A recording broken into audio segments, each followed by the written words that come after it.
Ok, on poursuit cette, cette liste de vidéos pour corriger les exercices du chapitre 3. On en est à l'exercice 19.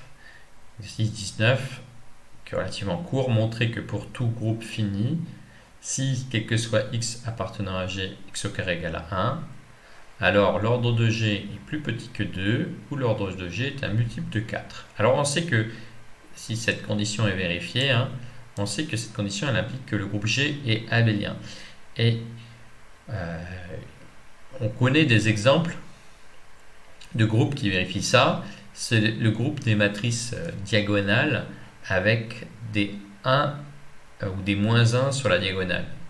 Donc ça nous donne, suivant le format des matrices qui nous intéressent, des groupes finis qui vérifient cette condition et dont l'ordre est une puissance de 2. Si on prend des matrices 4, 4, on obtient 2 puissance 4 éléments, 2 puissance 4 matrices qui ont sur leur diagonale des 1 ou des moins 1. Parce qu'il y a deux choix pour chaque coefficient de la diagonale. Et si c'est une matrice 4, 4, il y a 4 coefficients sur la diagonale.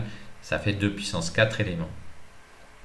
Donc en fait, cette condition, elle implique que le groupe, il est forcément d'ordre une puissance de 2. Alors ici, on va montrer quelque chose d'un peu moins fort que ça, mais déjà d'intéressant, de montrer que ça peut, soit c'est 1 ou 2, c'est-à-dire si l'ordre de G, ça sera plus petit que 2, ça veut dire que l'ordre de G, c'est soit 1, soit 2, qui sont des puissances de 2, et sinon, ça sera forcément un multiple de 4.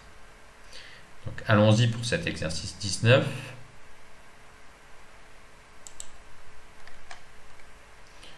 Donc on considère un groupe fini noté multiplicativement et on suppose que quel que soit x appartient à g, x au carré égale à 1. Donc on sait qu'on est dans un groupe abélien d'après l'exercice 4 du chapitre 1. Donc vous voyez cet exercice 4 du chapitre 1, ça fait plusieurs fois qu'on l'utilise. C'est un exercice très important du cours sur les groupes. C'est peut-être l'exercice le plus important du chapitre 1.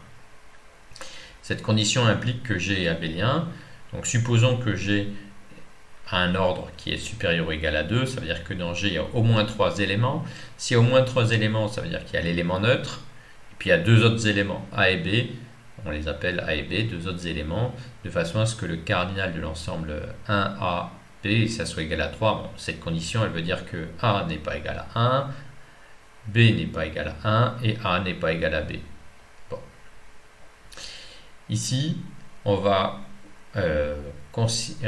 s'intéresser au sous-groupe engendré par A et B. En fait, on va s'intéresser à H, qui est le groupe qui contient 1, A, B et AB. Alors, donc, on sait que tous les éléments au carré, ça fait 1. Donc, l'inverse de A, par exemple, c'est A. L'inverse de B, c'est B. On sait que le groupe est abélien. Donc, l'inverse de AB, c'est l'inverse de A fois l'inverse de B, c'est-à-dire c'est lui-même. Et donc, on va montrer que H est un sous-groupe de G. Donc, on a évidemment que 1 appartient à H, puisqu'il est donné par une liste. C'est évident que 1 appartient à H. On va montrer qu'il est stable par passage à l'inverse. Alors,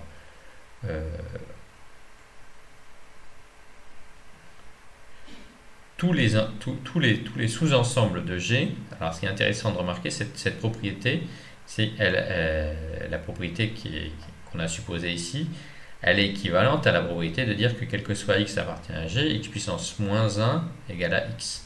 C'est une propriété qu'on obtient en multipliant par l'inverse de x de part et d'autre cette égalité. Et ça veut dire que n'importe quel élément, il est égal à son inverse. Et si chaque élément est égal à son inverse, et bien toutes les parties, tous les sous-ensembles de H, ils sont tous stables par passage à l'inverse, puisque l'application passage à l'inverse, c'est l'identité. Donc il n'y a rien à faire pour vérifier ici que c'est stable par passage à l'inverse, puisque tous les éléments sont auto-inverses dans le groupe G d'après cette condition. On fait la table de multiplication. Donc la table de multiplication, pour montrer que quelque chose est un sous-groupe, c'est quelque chose qu'on peut utiliser quand on a un ensemble fini. On l'a vu souvent quand on avait des groupes avec des matrices. On peut le faire aussi quand on a un groupe fini d'ensemble dans le groupe symétrique. Dans l'exercice 20, on reverra une table plus violente que celle-là, puisque ça sera un groupe d'ordre 12. Donc, comment- je vous incite à bien comprendre cette méthode. Qu'est-ce que ça veut dire cette méthode? Ça veut dire que pour montrer qu'il est stable passage au produit, je vais écrire simplement tous les produits. Il y a 4 éléments. 4 éléments. La petite flèche, elle veut dire que ici j'écris le produit 1 multiplié par 1. Donc, par exemple ici, l'élément c'est B multiplié par A. Ok. Alors, donc ici c'est censé être ceux de gauche et ici ceux de droite. Alors ici dans ce groupe dont on sait qu'il est abélien, ça n'a pas tellement d'importance, mais dans les groupes qui ne sont pas abéliens, la colonne qui est à gauche, elle correspond à l'élément de gauche et la ligne qui est en haut, elle correspond à l'élément qui est à droite quand on va faire le produit. C'est ce qui est indiqué par cette petite flèche. Donc on fait les multiplications, donc 1 fois un truc, ça fait le truc, ça c'est facile, la première colonne, la deuxième colonne. A fois A, ça fait 1, puisqu'on sait que n'importe quel élément au carré, ça fait 1, donc sur la diagonale, il n'y a forcément toujours que des 1. Ensuite, A fois B, ça fait AB. A fois AB, ça fait A carré B. Et comme A carré, ça fait 1, ça fait B. Et puis, B fois AB, comme ça commute, ça fait AB carré. Et comme B carré, ça fait 1, ça fait A. Et comme le groupe il est abélien, on peut compléter par symétrie par rapport à cette diagonale. Dire que le groupe il est abélien, ça veut dire qu'il y a la même valeur dans cette case et cette case, cette case et cette case. C'est symétrique par rapport à cette diagonale. Donc par exemple, ici, B fois A, ça fait AB, parce que c'est un groupe abélien.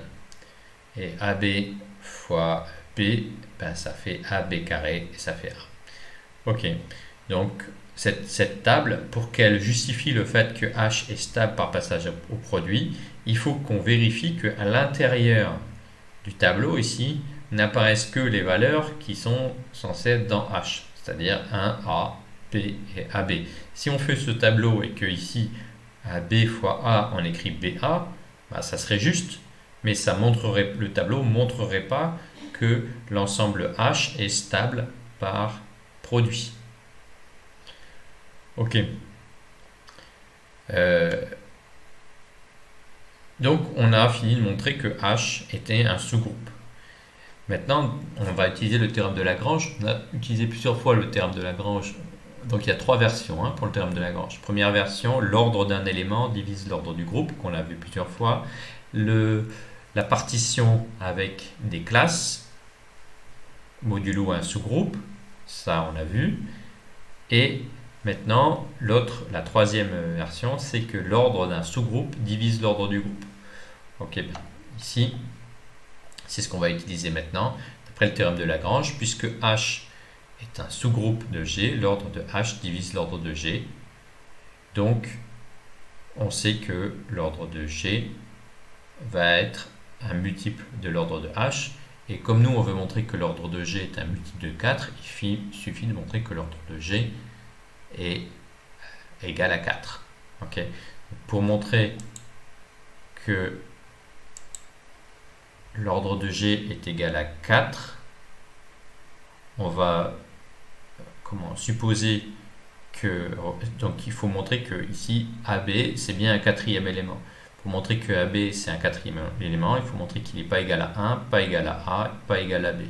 Et ça se fait très simplement parce qu'à chaque fois on obtient quelque chose d'impossible très facilement. Ok, donc voilà pour cet exercice. On va faire très vite une vidéo pour l'exercice suivant.